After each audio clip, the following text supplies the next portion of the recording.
So what are Canada, China, and Donald Trump up to again? The energy turnaround of the century. Canada is opening the oil taps to China and slamming the door in the face of the United States.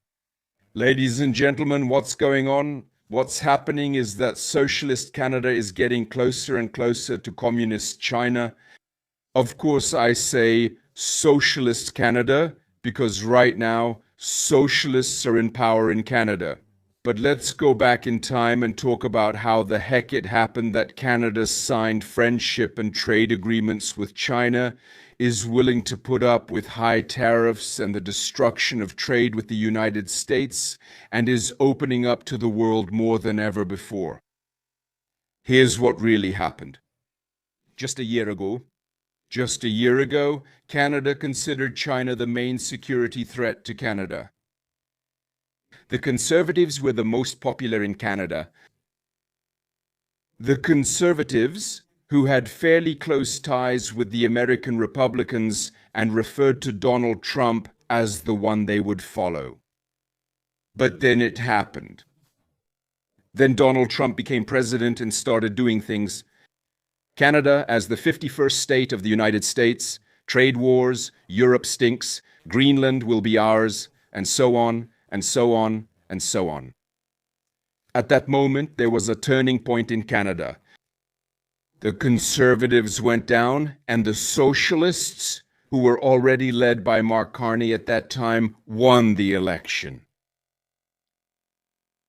And based on that, of course, Donald Trump wasn't happy, because the Socialists had been against him the whole time, and his favorite didn't win in Canada.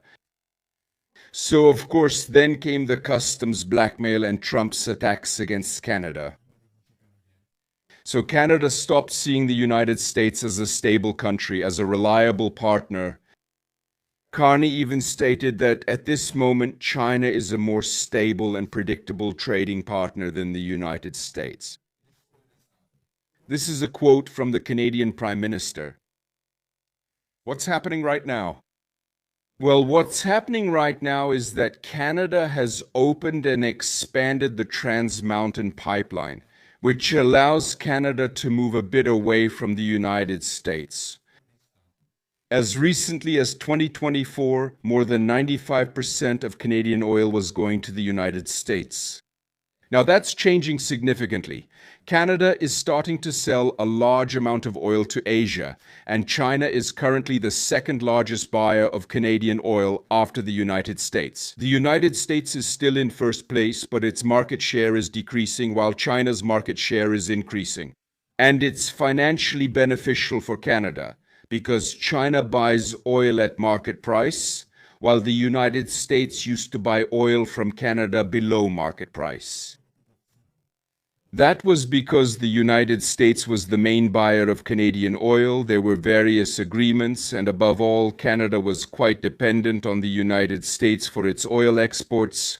Of course, the United States is heavily reliant on Canada for oil and needs Canada to keep fuel prices low, but it was mainly Canada that needed to sell the oil to have its own money, and because of that, the United States could afford to, let's say, push Canada below the market price. But this oil agreement isn't the only thing happening right now. The fact that Canada is exporting more and more oil to China and turning away from the United States in the oil industry isn't the only move Canada is making to distance itself from the United States, to become more independent, to be more sovereign, and to avoid being a victim of Trump's blackmail. China has decided that it won't let Canada become the 51st state of the United States. It would prefer Canada as the 24th province of China, or the 23rd, depending on how you count Taiwan. We'll say the 23rd because we like Taiwan. Nevertheless, the 23rd province of China, and in such a way that, in addition to oil supplies, Canada will also supply natural gas and uranium.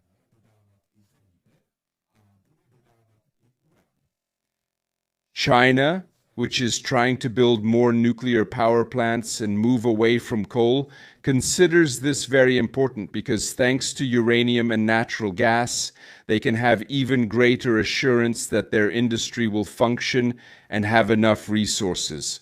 And because of that, they'll be able to produce a ton of junk, which they'll then sell to Canada or to Europe or to the United States if Trump continues to be a coward and doesn't start a proper trade war with China. We also have other agreements here besides those raw material supplies. For example, an agreement based on electromobility. While Trump is trying to ensure that as few cars and things like that as possible come from China to the United States, Canada is significantly opening up to Chinese electric vehicles. It is significantly opening up to this market and has significantly reduced tariffs. In return, China has reduced tariffs on the import of Canadian agricultural products, grain, things like that, meat, and so on. So China will be buying food from Canada, and Canada will be buying electric cars from China. In addition, China will also be buying raw materials from Canada. Of course, Trump doesn't like that. Trump threatens Canada with 100% tariffs for making a deal with China. He humiliated the Prime Minister by calling him a governor. That's classic Trump rhetoric. And if Canada continues to strengthen its relations with China, then Trump doesn't have much reason to accommodate Canada because those relations are already damaged. Trump has already ruined it. But it's very naive to think that Canada didn't expect this. Of course, Canada expected that Trump would do something like this. Of course, getting closer to China can also be part of Canada's negotiating position, that they might overdo it now and then scale it back later based on wanting something from Trump. And by overdoing it and pretending they're the 23rd province of China, Donald Trump will be satisfied even with a small concession that he normally wouldn't be happy with. In other words, Canadians will negotiate with Trump in a Trump-like way. Which works on Trump, we know that. Well, Canada's response to this threat so far is that Carney said they're the first ones to realize it, but there will be many more, that their market intends to decentralize, and that the United States will be weakened by this because Canada will no longer be dependent on them. Exactly the same measures, by the way, decentralization and seeking new markets, are being taken by Europe as well, the European Union, which at this moment still has an ongoing agreement with Mercosur, even though it was blocked by people like Babiš and other agro-oligarchic states in Europe. So the agreement with Mercosur is being postponed for now because of the agro-barons. But now we actually have a new agreement with India in Europe, so Europe is also working on a certain decentralization, and just like Canada welcomed China, we have welcomed India. I hope that soon we will also welcome South America, and who knows, if Trump keeps causing trouble, maybe even China. Macron said it clearly, China is welcome in Europe. Let me draw a historical parallel here. This is, of course, all the work of Donald Trump, who destroyed the order that made America strong, great, and influential.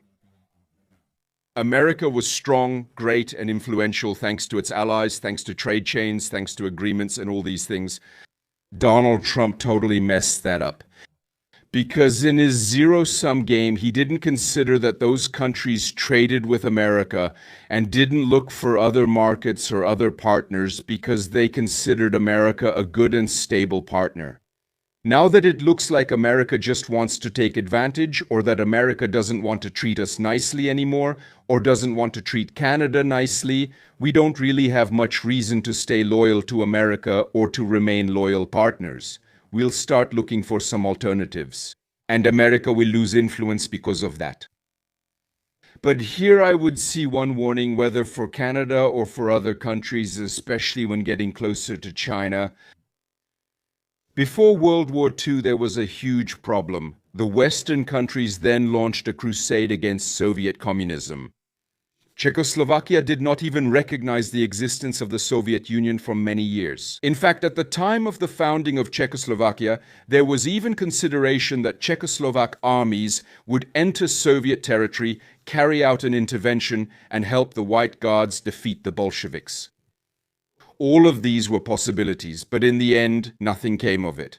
And the point is that the Western democratic states deeply hated the Soviet Union. But because Germany started to become a bit Nazi, in the end, we made an agreement with the Soviet Union. We joined forces against the Nazis. And based on this agreement, goods started to flow, weapons started to flow, cooperation took off, and the Soviet influence came to us much faster than it would have if the agreement hadn't existed. And then what did we see as a result? After World War II, we saw that they actually started to occupy us slowly, that they supported the coup, that the Soviet influence was here. France was on the verge of a communist revolution at that time. They saved it in the end, but there was a real risk France would turn red. And this kind of thing actually threatened Britain for a while as well. So in this respect, this cooperation with Communist China, if it deepens too much, it could be something Canada would really regret. The question is how China will respond to this, but it's something Canada was pushed into by the rhetoric and negotiation style of Donald Trump. So Trump is the one to blame for this situation. Yeah, of course, Canada could have chosen to become the 51st state. But instead, they chose to make a friendship and trade agreement with the Chinese, which is not a victory for the United States, not even close. Nevertheless, that's the situation around the market. Please let me know in the comments if you support the idea of the European Union and European countries looking more for new markets, if you support having a free trade zone with India, deeper trade relations with China, and a free trade zone with South America, because of course that means more competition for our companies and our farmers, which means more pressure on quality, more pressure on efficiency, more pressure on everything, more pressure on price. But in the end, it could also mean the liquidation of many of our companies because they simply can't withstand the competition. On the other hand, the liquidation of companies that couldn't withstand the competition also happened here in the 1990s after we opened up to the world market as Czechoslovakia, and I wouldn't say that we became significantly poorer. So that's it, ladies and gentlemen. Write me your opinions, support the content, tell me what you think about all this, about Canada, about the United States, about Trump. Be good, have a great day, watch the streams, write poems, eat healthy, and have a nice day.